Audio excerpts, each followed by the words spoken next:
Now on Local 24 News, meteorologist Trevor Birchett with the Mid-South certified most accurate forecast. I want to take you back to that live view just north of New Orleans. If you're familiar with the area, this is on I-10 from New Orleans going north into Slidell, and that is just remarkable, folks. And I think even more remarkable, we have seen folks driving up and down this bridge. I would like to hope that they're first responders, somebody that has a reason to be out there, because these are wind gusts. New Orleans Airport reporting gusts of close to 100 miles an hour right now, and you can see it. I don't know how much longer we're going to have this camera, but you can see the lake water just flying by. The wind absolutely incredible out there, and reports of damage already coming in from New Orleans and the French Quarter. We'll get more on Ida in just a little bit, but we've got some storms already moving in here to Memphis in the Mid-South, and this is from some of the outer bands of Ida. So spotty storms, maybe some showers or two down into northeastern Mississippi. Take a look at that. Heavy rain now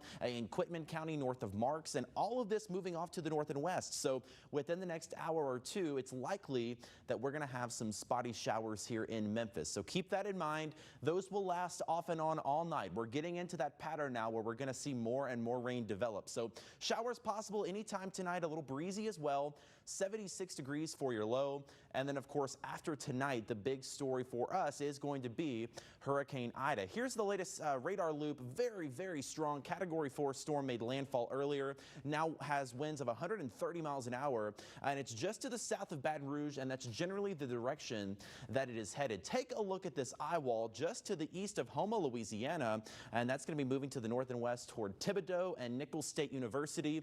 And right around the eye there, that is where we have those winds of 130 gusting to 150 miles an hour.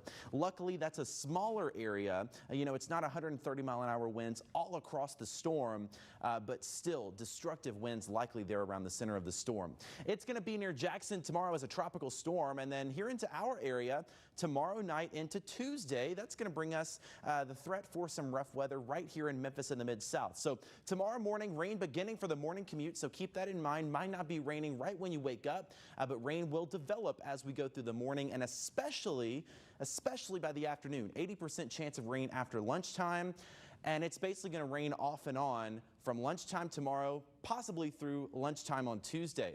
Our severe weather threats look like this. Again, Monday morning through Tuesday morning, heavy rain, the biggest concern, a high risk of rainfall totals 2 to 4 inches, gusty winds a possibility, and tornadoes. We can't rule out. It's a low-end risk, but still possible. We'll talk more about that in just a moment. Again, rainfall totals look like this: 2 to 4 inches in North Mississippi, 1 to 2 inches a little closer to Memphis, and then lower rainfall totals, less than an inch into eastern Arkansas. So the best threat of flash flooding is going to be for our friends in North Mississippi. Here's our wind threat, and it's really much of the same. The heaviest wind is going to be in North Mississippi, 30 to 40 mile an hour gusts.